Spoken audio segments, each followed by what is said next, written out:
Hey guys, we're in Korea now. Yeah, why? Well, got a call on the plane from Germany, going home from Germany. When we're about to get on the plane to Germany, we got a call from the Korean police chief. I don't know what to call him over there, Korea, but yeah, named Guan Ho. Yeah, he wanted us to come down there and check out something.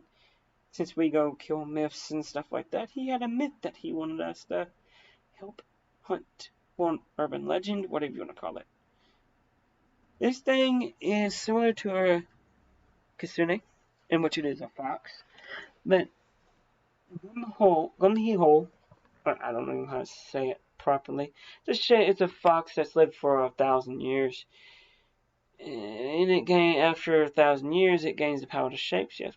They most often choose the form of a beautiful girl and are rumored to seduce men for the ultimate goal of eating their livers, or in some stories, their heart.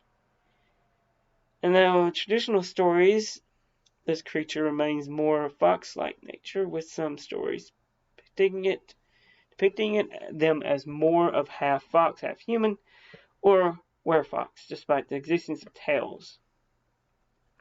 There's a drama. Yeah. It's a K-pop. It's a K-drama. I won't go into that. I had to watch a couple episodes to understand this creature. I don't want to anymore. Please, kill me. Shoot me. But, there's Chinese text called the Classic of Mountains and Seas, the earliest recorded document of nine-tailed fox. Mentioned that the fox with 9 tails, it goes on to the Kitsune order. No, like I said, this thing eats livers. There's not much about it. They were worshipped and such like that. According to the Korean mythology, guys, Yahweh, I won't even read that because it's nothing to do with what we have. But this is what Sarah got me.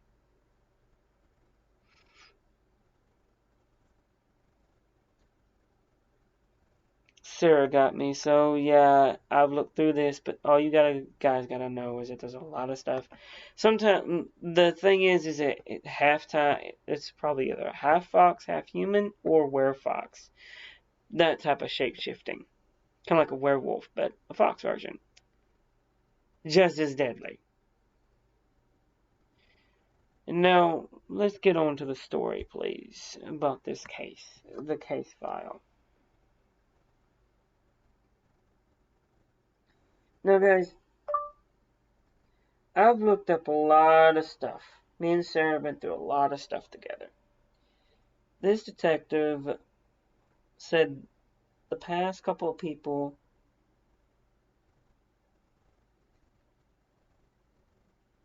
they were found in clubs at their homes. One was found at their home stark naked. So, yeah. But they were all missing their liver. And in one case only, he was missing his heart. There's about 5 to 6 people, he said. He wouldn't give us the real number because the math didn't add up. So we go into investigative mode. I get Sarah to look at all the information that I just read you guys, which is a buttload, more than I felt like needed to be read to get the case done. So yeah, we go here, we go to the clubs that these people were either found dead at or went to. In some cases, yes, this thing does turn into a male, seduce a female. So we had to have Sarah go with us. Of course, there was no other way about it, no ifs, ands, or buts. It had to be done. So we had Sarah dress up in her prettiest dress, put on makeup, and go to other clubs that we didn't go to. Me and Jim spent about an hour at this one club that at least 4 of the 6 men went to. So we thought maybe this was the one that was most frequented by this creature. Sarah went to the one where at least 2 of the men were found. Less likely for her to be the target. And at one point, Jim catches the eye of this beautiful female. Her name was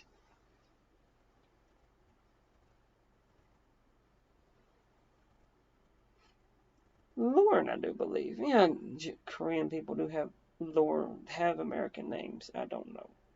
Don't ask me. Some of them do.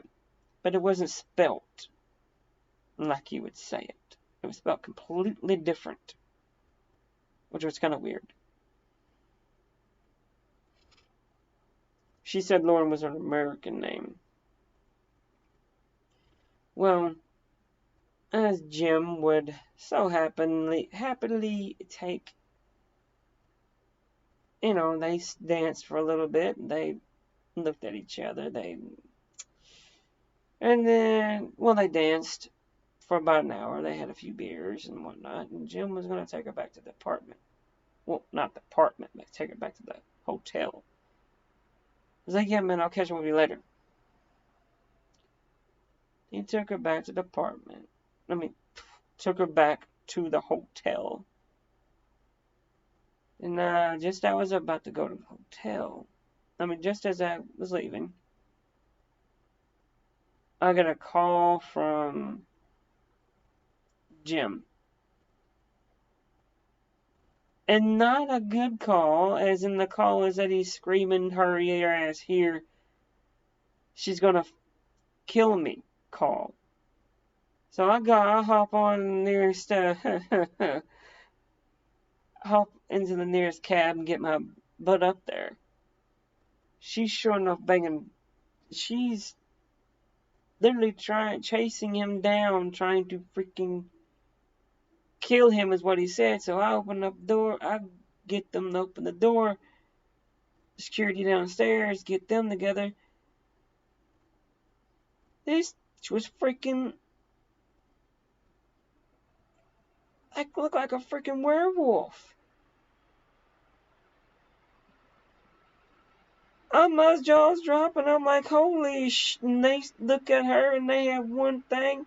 They book it, and I'm like, I can't leave my friend Jim here. It's looking at me. She's looking at Jim. She rushes over to Jim. I shoulder tackle her. She slams into the wall. She gets up. She rakes my face with the tips of her claws because my back, as I roll out of her way, she books it. She fucking books it. I look over to Jim and he's bleeding. His face, his chest is scratched. He's got deep claw marks in his side where his liver would be. And he had a almost surgical precision cut down the center of his chest. She was about to freaking eat whatever she could off of him. Strangely enough, there was clothes on the bed that wasn't Jim's, but it was hers. Could have had a bit of DNA, so I got a detective. Just as the hospital arrives, the detective arrives. Not the hospital, but blah, blah, blah. The ambulance arrives. The detective. Quan arrives. And, he comes up there, and then he calls the lead detective on the case, of course, who called us. And him and Quan are talking, and Quan's there's a friend of Sarah's who's also a detective in Korea, who gave the idea of the head lead detective to call us. Sarah's got a lot of friends, don't ask. So we get in and we start talking about strategy. How are we gonna get this thing? Where's she at? And they had DNA samples from the underwear and whatever else she was wearing, and some of the hair that was on the wall. Jim had put up a pretty good fight. He actually had some of her blood on his hands, or on his knuckles. He punched her in the. No, I was wondering why she was bleeding at the nose. He punched her in the nose one good time before she started trying to cut him open.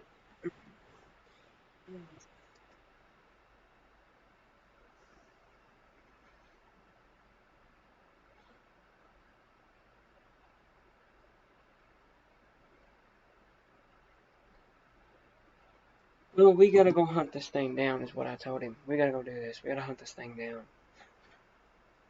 And then Quan was looking at me and was like, what do you mean? I said, we gotta go hunt this thing down. I'm not gonna let her get away with killing my friend, trying to kill my friend. He's in the ER right now, fighting for his life. I'm not about to go. Are you gonna be the one to tell him that we can't find the person who tried to kill him? Quan looked at me and said, we can't. We can't go after him now without we can't go after her without my boss's permission. I said, I don't care. I'll go after her myself. So hold on, let me get a couple of my friends that work for the department, and we'll go hunting. So good, we'll go hunting. So I'm gathering my stuff. I put on my weapon of choice, my kukri, and then I pull out something else. Pull out a suit out of the case. This is pulled out. Come on, guys, you know I'm old-fashioned. Pulled out a three.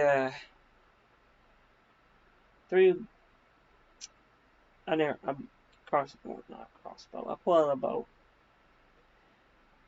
Yeah, a bow. What? I don't use firearms. It's no fun in it. If I'm going hunting, I'm going hunting. So I pulled out 3 arrows, load them up in the quiver on the bow, and then put a quiver around my waist. I'm getting funky looks as I'm walking down to the elevator and walking out the door. And everybody's looking at me like, what the hell are you doing? No, this is no ordinary bow. It's a flip bow. It pops out. You pop it out. You push a button, it flops. You go click, click, pops out. It's a compound bow, but a different type of compound bow. One of my own design. So, I meet the detective on the edge of the woods where they said they had some camera footage of her leaving the highway and going out towards the woods. Meanwhile, Sarah is searching for this girl's identity. She had DNA, she had all that. She found the girl's name, she found the girl, and they found, fingerprints. She was a local girl, from what I understood. She lived in Seoul, Korea, in an apartment building. Sarah went to go check it out. Of course, she wasn't there. Sarah got a little bit of information on this girl. And She was constantly going to clubs from what she said, of certain clubs. She would never bring home a man. She did once. One time she brought home a man. Well, they thought she brought home a man. She wasn't with the man that showed up. Just showed up in the building, went to her apartment. So that left Sarah thinking. So she looked up, and these things can turn into males. They want to seduce females. So there had to be at least one dead female out there that the cops didn't know about. Or she failed that night.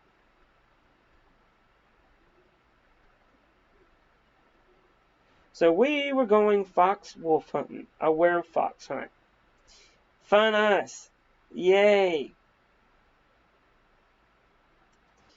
I'm not allowed to use guns. There's a reason behind that, but I won't say. So we track her, the dogs track her, or whatever they're using, tracked her down. She's in a cave not too far from where we're at. This is where she had to be. She had nowhere to run. We turned on some lights. Popo brought some floodlights. Yeah, this is not a horror story. Turned those suckers on. We walked into the cave. We knew where this was this is a pretty deep cave. But with every inch we had cameras on us. We had cameras, we had lights, we had everything. She wasn't leaving without being seen. No, we find her. She's butt naked. Of course, she's not human, but she looks human. She looks at me, she looks at the police. Now, if I was a betting man, I would bet that she ain't gonna go quietly. She's a wild animal, not human. She didn't go by our rules. Thing is that since she was human form, they had to take her in as a human.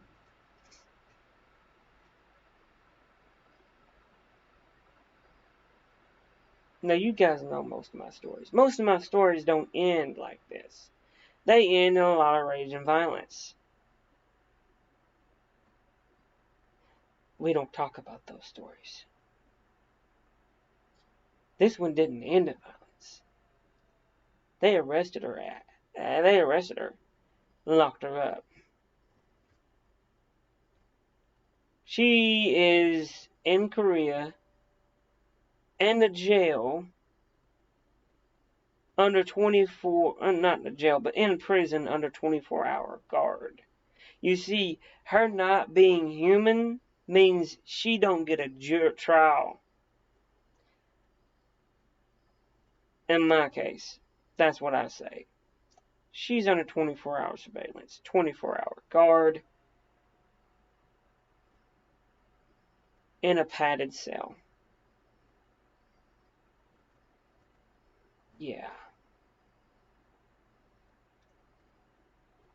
Don't know why she didn't try to run.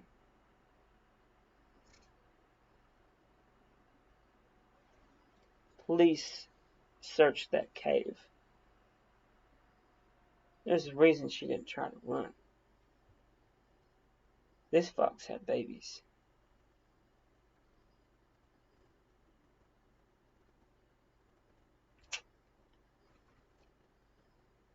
They were all escorted to the zoo, to the local zoo, where they remain today. At least we were told. We got paid. We didn't care. This is just some creepy stuff. And this is our only first case in Korea. Our first week in Korea. Hope you guys enjoyed. With that said, guys, good luck, good night, and God bless.